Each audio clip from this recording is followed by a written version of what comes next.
All right, let's do a concert review. I went to see Jazmine Sullivan. I think it was Wednesday. Coca-Cola, Roxy Theater. It's in the Battery. It's outside Brave Stadium. Solid venue. The line was packed around the corner, but the line moved, relatively good.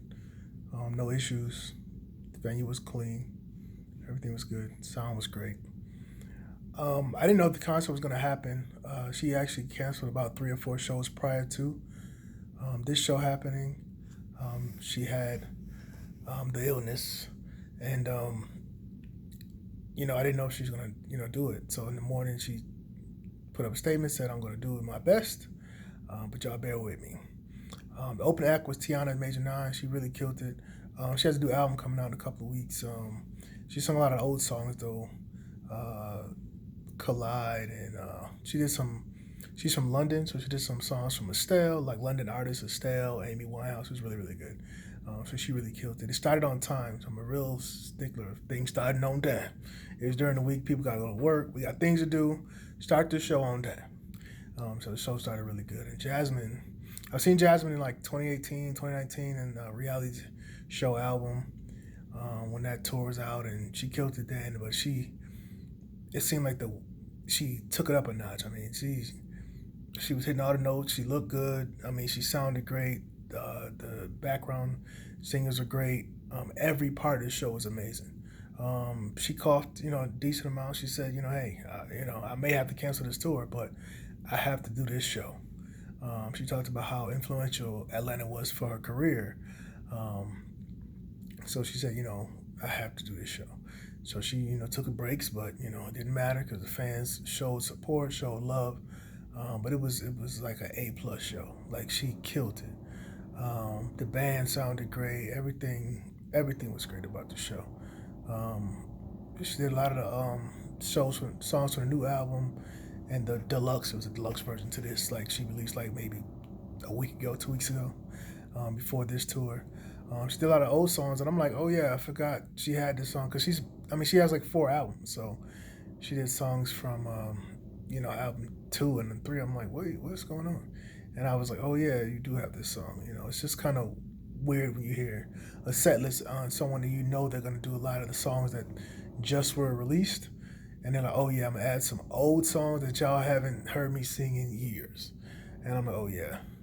So she really did good, and everything was great. I mean, there was no complaints. Um, it's good to see growth.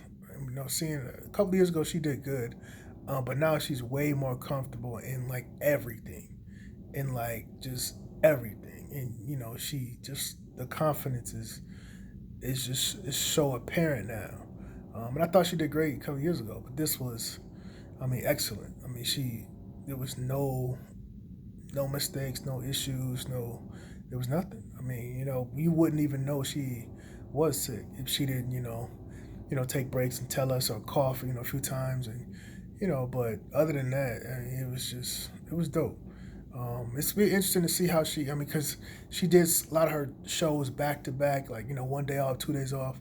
Um, if she can get through this tour, um, as healthy as she can, because she does have a lot of shows that's pretty much back to back.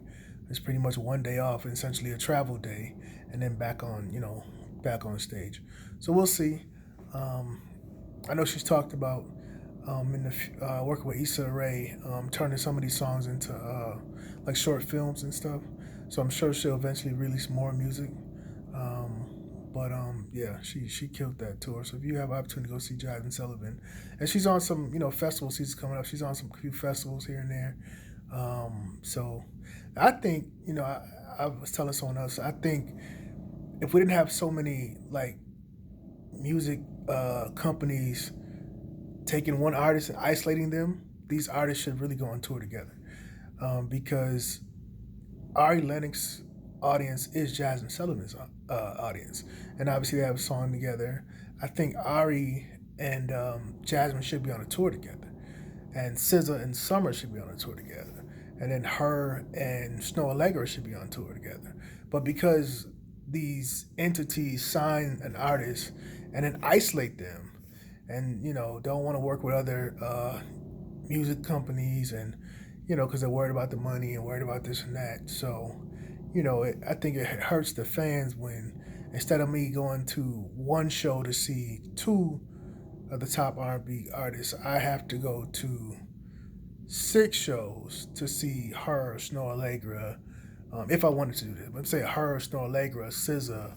SZA's on tour with Dreamville and those guys, and Ari Lennox has a new song out and a couple of singles she's dropped, and she has a new album, and she's gonna be on. She has a couple of festivals too, and Summer was on tour, and SZA just did like one song, one appearance with her. So it's like, what is the point when these artists are very similar, their audiences are very similar, and the audiences are willing to not just pay, but they're willing to make this experience, sell out merch, and do different things to get tickets and at the venue. So, it's just crazy if we can figure out the business side of it and make the money's going to be there, but if you can make the fan experience better, because I'd have loved to see Ari, Tiana at Major Nine, then Ari, and then Jazmine Sullivan, or like when I was seeing Summer Walker a couple weeks ago, love to see SZA, and then Summer Walker, So, but no complaints. It was dope.